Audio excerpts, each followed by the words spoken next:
It started with pasta and Pinot Grigio, a Thursday night ritual. Candlelight danced across the table Rachel had set, complete with her favorite burgundy cloth napkins and an overpriced floral centerpiece that seemed far too cheerful. Everything about the evening felt curated. She sat across from me, legs crossed, a deliberate flash of thigh under her silky black dress. Her eyes sparkled, but not in the way they used to when she talked about our future, our dreams. No, tonight it was something else. Anticipation. Mischief. Maybe even guilt. "I've been thinking," she said, setting her wine glass down with a soft clink. I'd heard that phrase enough to brace myself. It usually meant a new kitchen color or another yoga retreat. But not this time. About us. I swallowed a bite of linguine, the garlic suddenly heavy on my tongue. "Okay. I love you," she began. "I need you to know that first." "Rachel," I said slowly, "you're scaring me." She laughed, a little too lightly. "Don't be dramatic.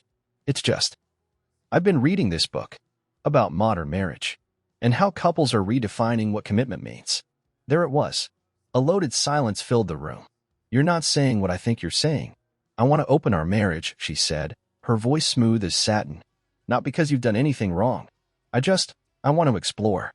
With your blessing." The words dropped like stones into my chest. I blinked, tried to process. "You want to sleep with other people?" She shrugged, smiling like it was no big deal. "It's not just about sex. It's about freedom, with trust." "And what does that mean for me?" I asked, though I already knew. "You can explore too," she said, reaching across the table for my hand. "This isn't about replacing you. It's about expanding us, pushing boundaries together."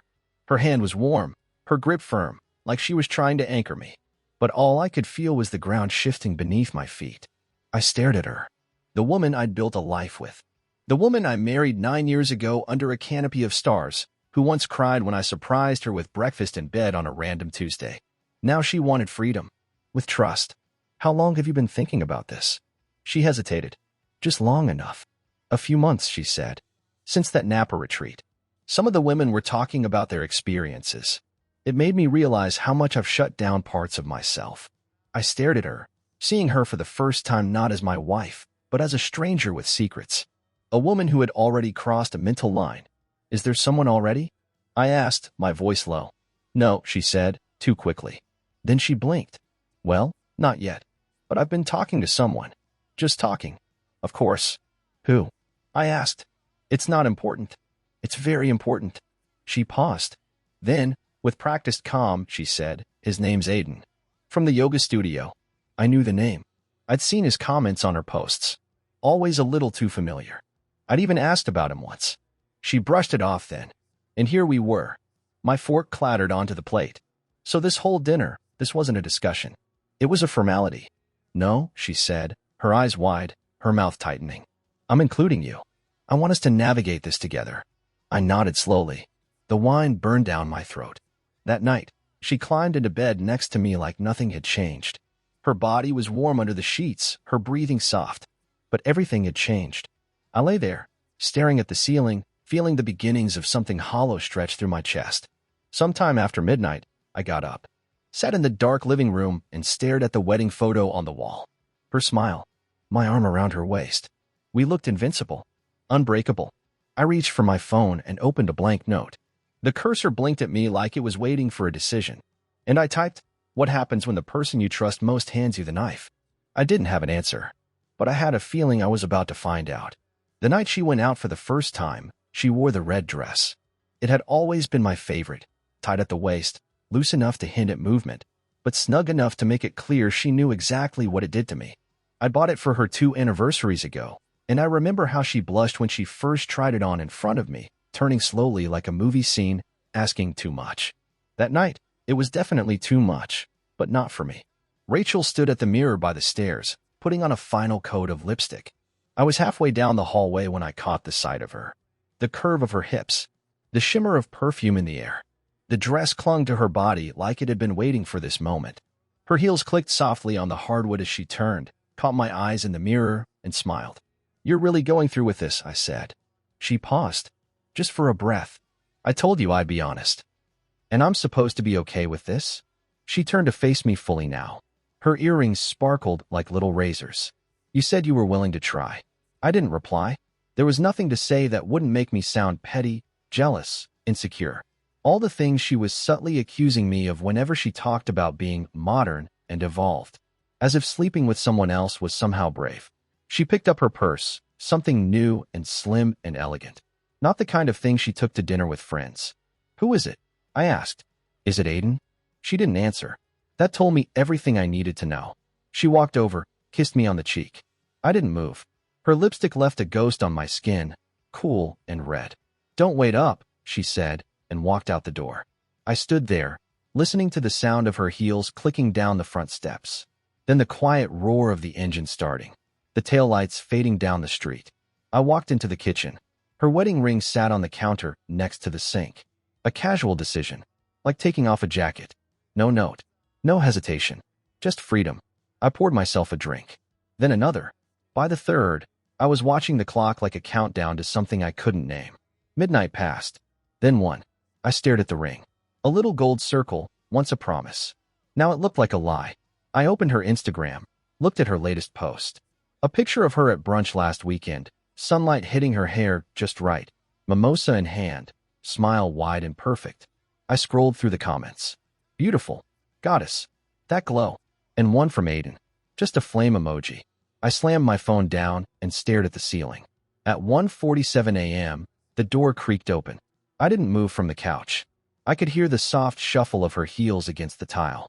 She paused at the kitchen, probably noticing the ring wasn't exactly where she left it. I waited. She came into the living room slowly, the shadows clinging to her like smoke. Her hair was a little messier.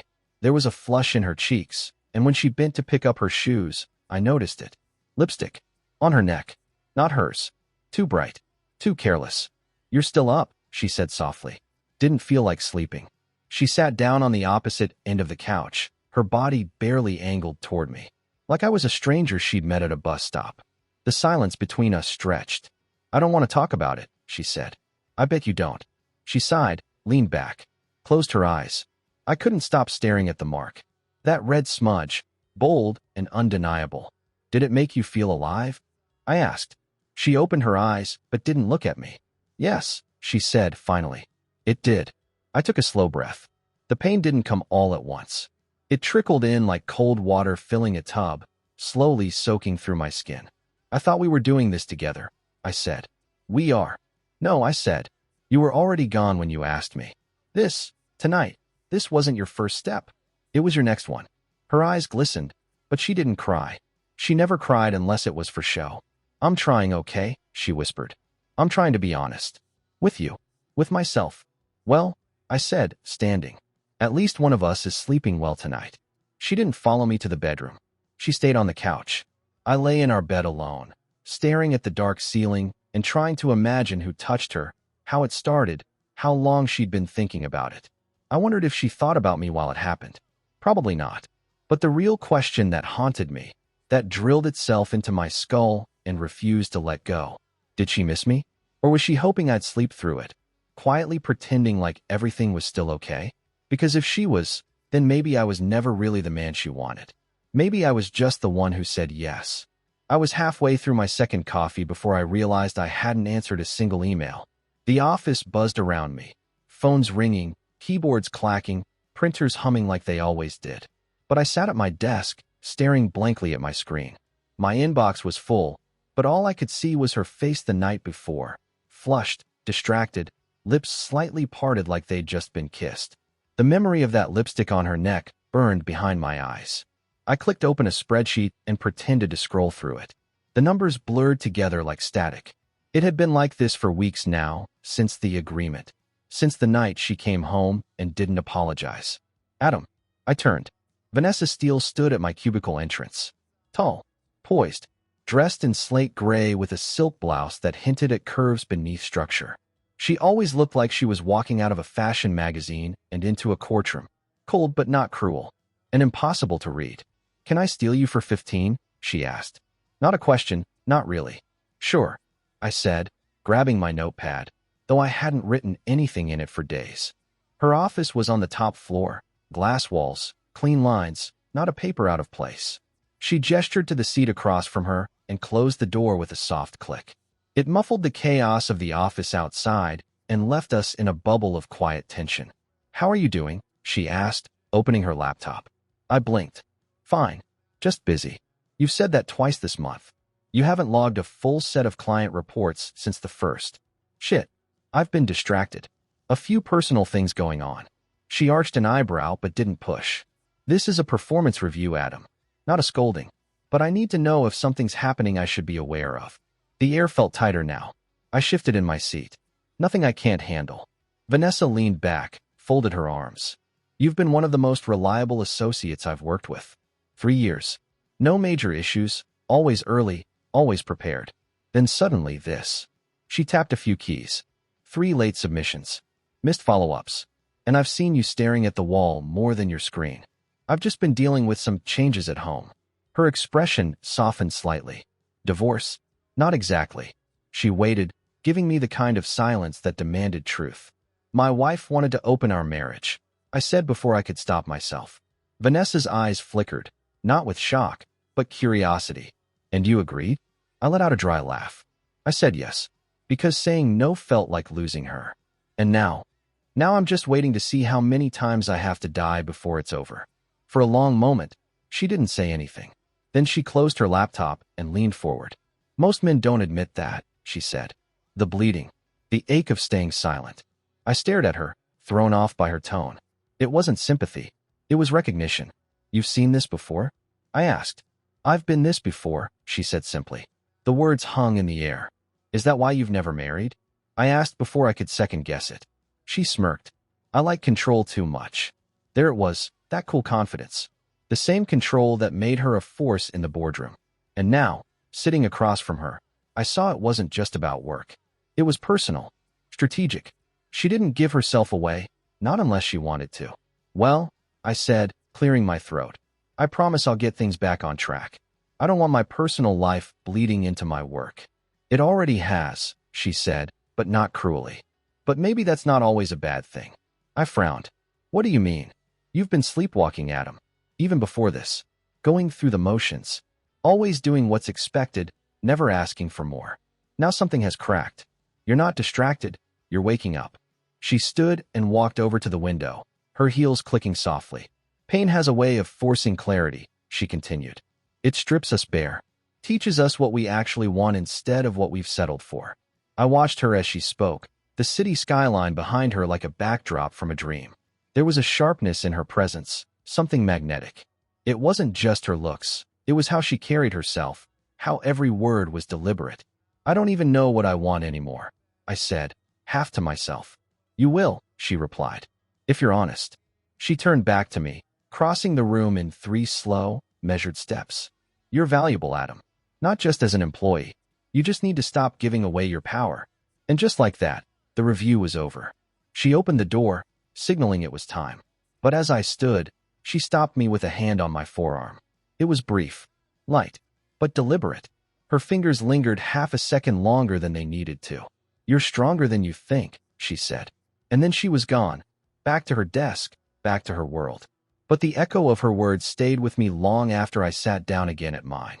The office emptied around me like a slow leak. Desks darkened. Heels clicked toward elevators. Somewhere down the hall, someone laughed, a short, tired burst of post-work freedom. I stayed at my desk, staring at the last line of a report I hadn't finished. My screen glowed, but my thoughts drifted. I didn't want to go home. I didn't want to see her. Rachel had taken to staying over, not just nights out, but full absences. She texted now, like a roommate. "Don't wait up. At Lawrence. Weekend trip with studio friends." I never asked for proof. Maybe I was afraid I'd get it. My phone buzzed with a new email. Subject: Weekend retreat. Final guest list. From Vanessa Steele. I clicked it open. "Adam, confirmed. You're joining us for the weekend. You've earned it. Pack light. Dress sharp. Leave your distractions at home. We leave Friday morning. See me before you go tonight. V." No smiley face. No exclamation point. Just Vanessa. Crisp, cool, direct. Like always. My heart thudded with something I couldn't name. 10 minutes later, I knocked on her office door. It was ajar. She was standing near the windows, her jacket off, sleeves rolled to her elbows. A glass of wine sat on her desk. "Come in," she said, not turning. I stepped inside. "You sent the invite." I did, she said. I don't offer this to just anyone. I raised an eyebrow. Offer what, exactly? She turned then, walked behind her desk, and poured a second glass from the bottle. Red. Something deep and dry and expensive, I bet. A retreat, she said, handing me the glass. To get out of your own head. To remember how to want again. I didn't know wanting was something you could forget. She met my gaze. It's easy. You forget what good feels like. You accept scraps. You forget you have teeth. I took a sip of the wine. Bold, sharp. It cut through the haze in my chest. Who else is going? I asked. A few from the executive team. It's selective. Intimate. No spouses. My fingers tightened on the glass. No spouses. She stepped closer, her heels a quiet whisper on the carpet. You've been surviving, Adam. But I think you're ready for something else. I held her gaze, unsure if she was talking about work or something far more dangerous. You ever do something impulsive? I asked. Often, she said, but never without calculation. She moved around me, her perfume trailing like a secret. She picked up a folder from her cabinet and handed it to me. Schedule, agenda, packing list, she said. I've already cleared it with HR. Just like that. Just like that. I flipped through the pages. Private lodge, wine tasting, strategy sessions, a catered dinner. One item jumped out. Executive bonding optional late session, Suite 8C. I looked up. Suite 8C. Vanessa's lips curved slightly, like she knew exactly which detail I'd fixate on. It's where the best conversations happen, she said, her voice soft. No agendas. No scripts. Just people.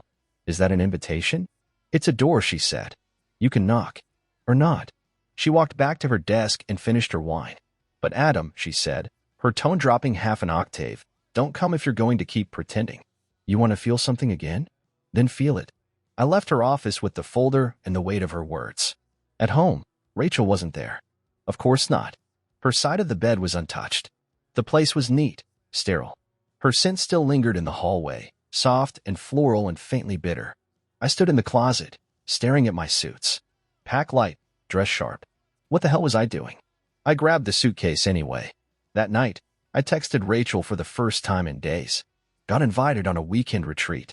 I'll be gone till Monday. Don't wait up. No response. I didn't expect one. But for the first time in weeks, I didn't care. The retreat lodge was tucked into the side of a mountain, surrounded by pines and the sharp scent of cedar. A fog clung to the trees as our shuttle curved up the winding road, casting everything in a kind of eerie calm. Most of the team chatted in hushed tones, sipping coffees from branded thermoses and wearing expressions that ranged from exhausted to excited. I stayed quiet, eyes fixed on the treetops, trying not to think about Rachel. Not her absence.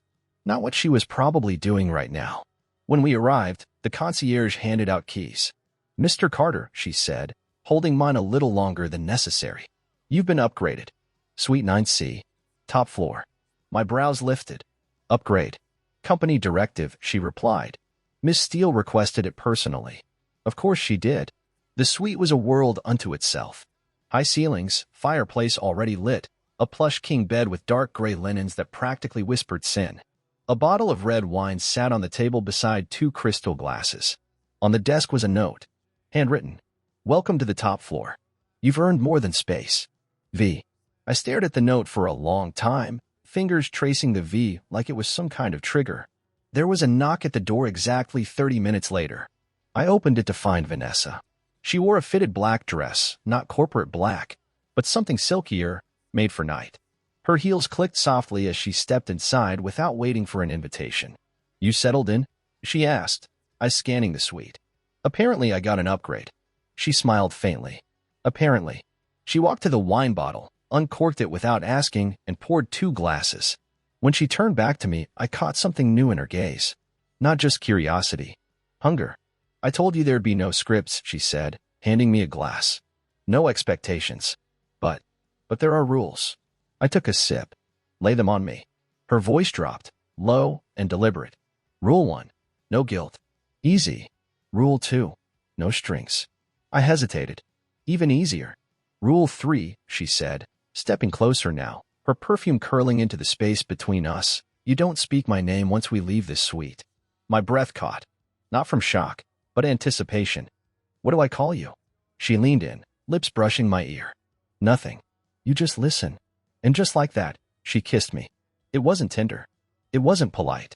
It was the kind of kiss that took command, firm lips, a hand around the back of my neck, fingers sliding through my hair like she already owned it. I dropped my glass, barely hearing it hit the rug, and pulled her closer. Her dress was soft, her body warm and already arching against mine. She bit my lower lip, just enough to sting, and whispered, "Still thinking about her?" "No," I said, truthfully. "Not anymore." She pushed me toward the bed with the same poise she used in boardroom meetings. Her heels never left her feet. She straddled me like she was taking inventory, measuring what was hers for the next hour, or however long she wanted. And in that moment, I didn't feel like a man broken open. I felt wanted. Her hand slid beneath my shirt, nails grazing across my chest. She didn't ask. She didn't hesitate. She just took. And I let her. Later, the fireplace crackled while she sat at the edge of the bed, slipping one strap of her dress back over her shoulder. "You're different now," she said without looking at me. "How so?" "You're not asking questions." "Maybe I like the answers I'm finally getting." She smiled at that, turning to face me. "Good. Then here's one more." She slipped something from her purse, a keycard. "Suite 8C. Tomorrow night. Optional." I took it. Her lips brushed mine again, slower this time. Then she stood and left, her heels echoing down the hallway like punctuation marks. I lay there in the soft dark, staring at the ceiling, heart still racing. And for the first time since the night Rachel left her wedding ring on the counter, I didn't feel like the one left behind.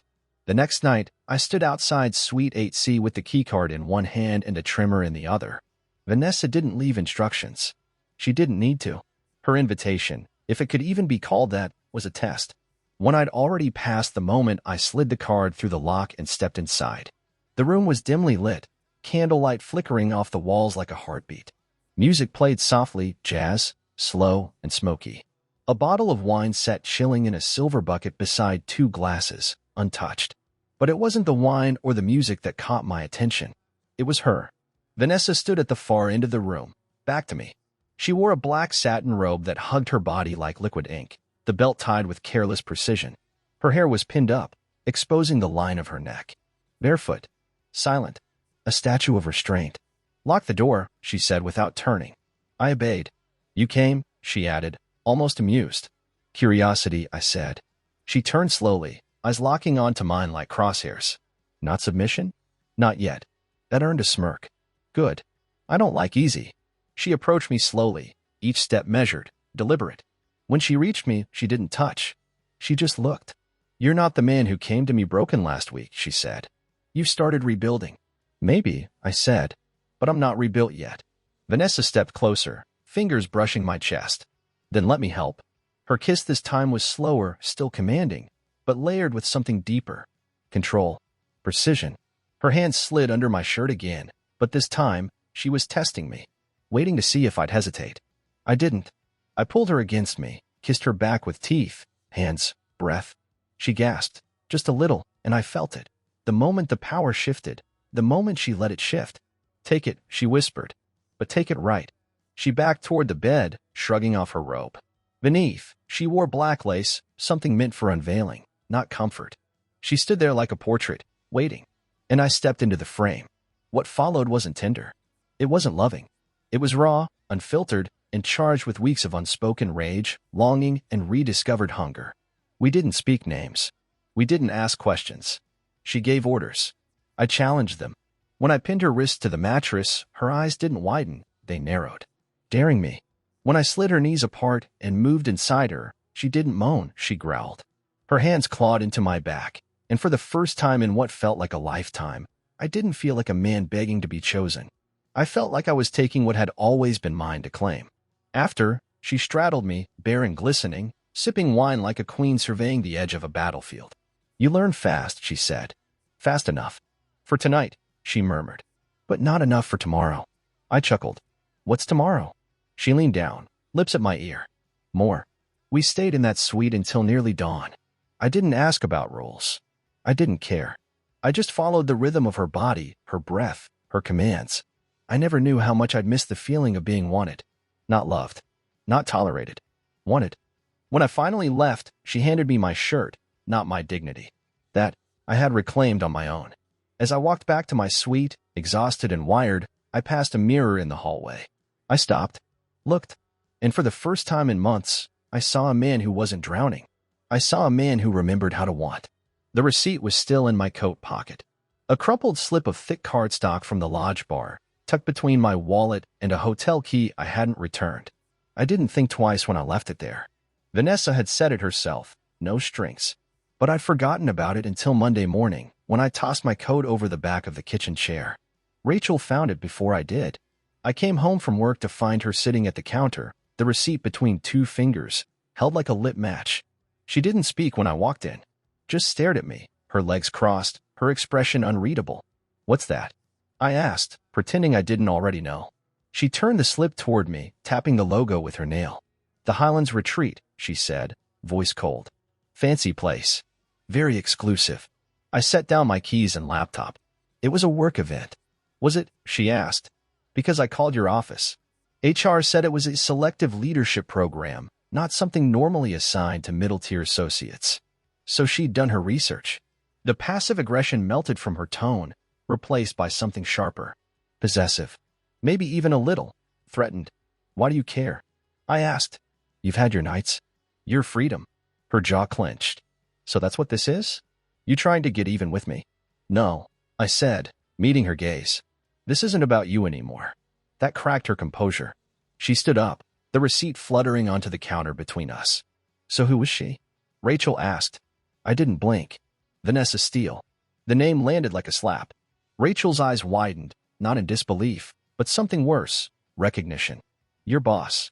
"Technically, she's an executive partner." I answered to someone under her. Rachel let out a bitter laugh. "Jesus, Adam. Are you serious?" "Dead serious." She picked up the receipt again, gripping it tighter now. "You always hated the idea of me seeing other people. You barely even talked about it. You just shut down. And now you're screwing your boss." I leaned against the counter, arms folded. "You said we needed space. We needed to explore. That we couldn't grow unless we broke the mold. Remember?" She stared at me, lips parted, trying to form something cutting, but no words came. "For what it's worth," I added, "she didn't lie to me. She didn't pretend. She didn't hide anything." Rachel's face twisted. "You think that makes it better?" "It makes it real." Her mouth opened, then closed again. I watched the gears shift behind her eyes. I could almost hear them grinding. She wasn't prepared for this version of me, the one who didn't beg, who didn't chase, who didn't ask for scraps. "I thought you'd be different," she finally said. "That you'd stay grounded." "I was grounded," I said. "Then you burned the ground out from under me." The silence between us now was thick. Not tension, realization. She walked past me, slowly, stopping just before the hallway. "Is it still going on?" she asked without turning. I hesitated for half a second. "Yes." A breath caught in her throat. She nodded, the kind of nod people give when they've lost but don't want to admit it. "Good," she whispered. And she walked away. That night, I sat alone in the living room. No TV, no music, just the soft hum of the fridge and the echo of my own breathing. I stared at the fireplace, the same one where Rachel and I used to sip wine and make plans we never kept. I felt nothing. Not guilt, not triumph, just clarity. Later, as I was brushing my teeth, I noticed Rachel's perfume was gone from the bathroom shelf. Her favorite robe, the navy one, missing from the hook behind the door. She was pulling back. I didn't stop her. Instead, I sent one text. "Still thinking about Sweet 8C. Vanessa's reply came back in under a minute. "Good. I wasn't done with you." The first thing Vanessa changed was my wardrobe. Monday morning, I walked into the office in a tailored navy suit that fit like it was sewn straight onto my body. Crisp white shirt, no tie, just the top button undone, enough to breathe, enough to signal I was no longer trying to disappear. Vanessa had sent a stylist to my apartment. No warning, no explanation, just a text the day after I told Rachel the truth. "If you're going to play, dress like a player." At first, it felt performative. A costume. But when I caught my reflection in the office window taller, sharper, self-possessed, I realized something had shifted. I wasn't dressing for Vanessa. I was dressing for me. By Wednesday, people noticed. My coworkers started whispering. "Did Adam get promoted? He's working with Vanessa now? Did you see him in that three-piece?" I didn't answer questions. I let them guess. Rachel noticed, too. She came home Thursday night wearing leggings and one of her post-yoga fake smile moods. She stopped in the hallway when she saw me setting the table for one. "Where are you going?" she asked. "Dinner. With clients." She eyed my shirt, dark gray, just snug enough. The cologne wasn't hers. The watch was new. The look on my face? She didn't recognize it. "Clients or her?" she asked, voice tight. I poured myself a drink and didn't answer. "That's what I thought," she said, stepping into the kitchen. I took a slow sip of whiskey. "You can't play both roles, Rachel. You wanted the freedom. You don't get to ask questions now." She flinched, just slightly. "I didn't think you'd become this." I tilted my head. "Confident. Cruel." "No," I said calmly. "Just done being the safety net." Later that night, after dinner, and yes, Vanessa had been there, along with 2 other partners, I got a call from HR. "Hey, Adam," the director said, her tone unusually warm. "Vanessa's put you on point for the Steele account. Big step." I thanked her, played it cool, but inside, I could feel the gears grinding forward. Friday came fast. Vanessa called me into her office after lunch. She stood at the window, backlit by the skyline, her arms crossed. "You handled Creighton beautifully," she said. "Thank you. You want the lead on Harrowtech?" "Yes." "Then you'll need to do more than just dress the part." I stepped closer. "Meaning?" "Meaning," she said, turning to me, "you need to own the room. Speak up in meetings. Make your presence felt. Power's a scent, Adam. People can smell it before you say a word. And if I say the wrong thing?" She smiled. "Then you'll learn faster." Before I left her office, she pulled me aside, fingers brushing my wrist. "By the way," she said, "your wife came by earlier." I froze. "What?" "Receptionist said she was looking for you. She didn't come up. But she knows where we are now." "Did you see her?" "No," Vanessa said. "But she saw you." That night, Rachel was waiting at the apartment. Candles lit. A meal I didn't ask for. She wore the red dress again, the one from her first night out. Deja vu, only this time, I wasn't the man she walked away from. "I made dinner," she said. "I already ate." Her smile faltered. "I thought maybe we could talk." "About what?" She stepped closer. "About us. About where this is going." I laughed. Quietly, bitterly. "Now you care." "I never stopped caring." "You stopped being mine," I said, "when you chose to be someone else's fantasy." She stared at me, searching for something in my eyes. Maybe the old Adam. The soft one. The loyal one. But that man had found something new. Vanessa didn't just give me attention, she gave me options. Space. Power. "Are you sleeping with her?" Rachel whispered. I didn't blink. "Yes." Tears welled in her eyes, but I didn't move. "This isn't who you are," she said. "No," I said. "This is who I could have been if you hadn't kept me small." I walked past her, loosened my collar, and poured a drink. And as she sat down on the couch, silent, unraveling, I realized the power had finally shifted. Not because I hurt her, but because, for once, she didn't know what I was going to do next. The gala was held at the Crown Pavilion downtown, a glittering monument to opulence and self-congratulation. Crystal chandeliers, waiters in white gloves, string quartets tucked into corners. The whole thing felt like a page ripped from a fantasy novel, if the heroes all wore $1,000 suits and smiled through their teeth. I arrived alone. Vanessa had told me to meet her inside, her exact words, "Make them see you before I do." I stepped out of the black car in a charcoal suit sharp enough to draw stares. My hair slicked back, shirt collar crisp, tie undone just enough to suggest I wasn't there to beg for approval. The security guard waved me through without a word. Inside, I floated through conversations like a ghost in Armani. People who'd never learned my name suddenly remembered it. I shook hands with partners I used to nod at in elevators. The air buzzed with champagne, flattery, and ambition. And then she walked in. Rachel. Hair curled, lips red, dressed tight in a way that begged for compliments she no longer earned from me. She was stunning and completely out of place. She spotted me across the room and started toward me with a smile I hadn't seen in months. Calculated. Desperate. She didn't belong to this world, not anymore. But she was determined to drag me back into hers. "Adam," she breathed, touching my arm like we were still something. "What are you doing here?" I asked, calm and flat. "I heard you'd be here. Thought maybe we could talk. In private." "I don't do private anymore," I said. "Not with you." Her smile wavered. "You don't have to embarrass me." "You came here," I said, stepping back, "to embarrass yourself." Heads turned. Conversations dipped. The room, suddenly aware of the shift, began to quiet, just enough for a new presence to register. Vanessa. She appeared behind me like smoke, cool, confident, wearing black silk that clung to her like armor. She walked up, slow and deliberate, placing one hand on my shoulder as if to anchor me. "Adam," she said, voice soft but commanding. "I believe we're late to greet the board." Rachel's jaw clenched. Vanessa looked at her, measured, unimpressed. "And you are?" she asked, though she already knew. "I'm his wife," Rachel snapped. Vanessa smiled, eyes flicking to me. "Were." The room didn't freeze, it held its breath. Then Vanessa leaned in, one hand still on me, and pressed her lips to mine. Not a kiss of affection, a kiss of possession. When she pulled away, her voice was ice-wrapped in silk. "He's mine now." Rachel's breath caught, her face draining of color. She stepped back as if struck. "You have no idea what you're doing," she whispered. "Correction," I said. "I finally do." Rachel looked around the room, faces watching, judgment blooming like gossip. Her lip trembled. And then she turned and stormed out, heels clicking like gunshots. Vanessa didn't flinch. Messy. She's not used to losing. Then she'll hate what comes next. She took my arm, guided me toward the board table like she'd just claimed a trophy. But as we walked, I felt something shift inside me, not guilt, not regret, just a flicker of doubt. Vanessa played this world like a violin. And tonight, I realized I might be one of her favorite songs. The fallout came fast. Rachel filed for separation the following Monday. No mediation, no discussion, just a neatly couriered packet with her lawyer's name printed in soft gold lettering on linen paper. It wasn't heartbreak, it was branding.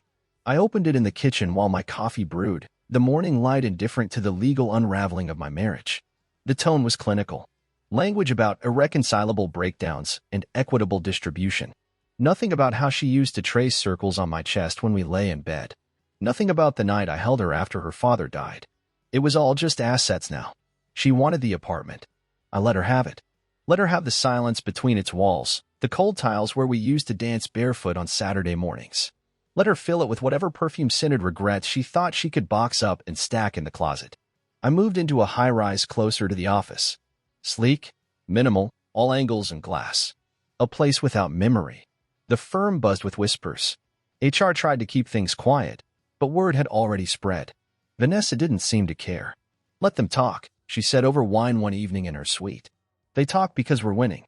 Was she right? Maybe. I was different now. Leaner. Sharper. My name was being mentioned in meetings it used to be excluded from. Partners sought my opinion. Clients remembered me.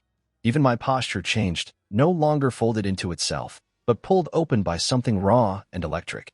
But with every step forward, I could feel the shadows catching up. Friends stopped calling. Not all, but enough to notice. Some took Rachel's side, citing loyalty and morals. Others didn't take any side, they just quietly disappeared, like furniture in a foreclosed home. I understood. People want simplicity. Hero. Villain. They don't want to hear that sometimes. The good guy walks away because he finally sees the fire's been burning him alive for years. Rachel texted once, just once. "You didn't have to humiliate me." I stared at the message for a long time, thumb hovering over the keyboard. Then I replied, "You started this." I just stopped playing dead. No reply. Vanessa, on the other hand, was anything but distant. She pulled me closer, deeper into her orbit. Special projects, late-night meetings, private lunches. There were rules, but she bent them. Sometimes for me, sometimes to me. But the closer I got to her, the more I wondered what I was being groomed for. She never lied. She never made promises. But she invested in me, in my work, in my presence. One night, I asked her, why me? We sat in her apartment overlooking the skyline, both of us half-dressed, the remains of Thai food on the coffee table between us. She didn't answer immediately, just sipped her wine and looked out the window. "You remind me of who I could have been," she finally said. "If I'd broken earlier." Broken? Bent, shattered, sharpened, she said. Same thing. I looked at her, this woman who seemed untouchable. And for the first time, I saw the cracks beneath the polish. The loneliness. The rage. She turned back to me. "You think I used you?" "I think you saw an opportunity," I said. "And I think I did, too." Her smile was small. Honest. Good. That night, as I left her place, something inside me clicked into place. I wasn't a victim anymore. I wasn't even a survivor. I was a player. But the game had consequences. The whispers at the office turned into rumors. One senior partner, Jameson, pulled me aside. "Watch your step," he warned. "You're not the first golden boy she's chosen." And And you won't be the last. I didn't reply. I didn't need to. Because even if I was a pawn, I was already halfway across the board. And pawns, if they move right, become queens. The promotion offer came in a matte black envelope. No HR signature. No branded folder. Just a single sheet of thick paper placed carefully on my desk early Monday morning. I found it before the first cup of coffee hit my bloodstream, the ink still smelling like it had been printed with intention. Senior account strategist. Offer pending review. Reports directly to Vanessa Steele. I sat there for a long moment, just looking at it. I'd worked 3 years for this kind of shot. Nights sacrificed. Weekends blurred. And now the title was mine if I wanted it. But the paper didn't just offer a job. It offered a choice. Accept the role, and I'd be pulled fully into Vanessa's world, powerful, calculated, wrapped in velvet and razor wire. Decline, and I'd return to being the guy everyone remembered before the red dress, before the hotel suite, before Rachel's ring hit the counter like a gunshot. Vanessa texted before noon. Conference room 5B. 1 hour. Bring your answer. I walked in at 12:58. She was already there, arms folded, blazer sharp, heels crossed at the ankle like this was just another negotiation. But her eyes flicked to the envelope in my hand with barely disguised anticipation. You've had time, she said. I've had more than time, I replied. She nodded once, as if that confirmed something. So, I'll take the position, I said, but on one condition. Her brow lifted. You're negotiating with me? Not negotiating, I said. Clarifying. I'm not your secret. I'm not your affair. If I do this, it's as your partner, professionally. Publicly. A pause. One breath. Then she smiled. That's what I was hoping you'd say. She slid a folder across the table. My name was already on it. You're not a pawn, she said. You never were. I just had to see if you'd stop acting like one. And just like that, the game changed. The office responded in waves. Some congratulated me, stiff smiles hiding envy. Others whispered just outside my door. But I didn't flinch. I wore the suit. I answered the emails. I led meetings. I owned my nameplate when it arrived and never once apologized for where I'd landed. Rachel reached out again after the promotion hit the company bulletin. You really became him. Not him, I replied. Me. A few weeks later, I saw her again. Briefly. At a mutual friend's engagement party.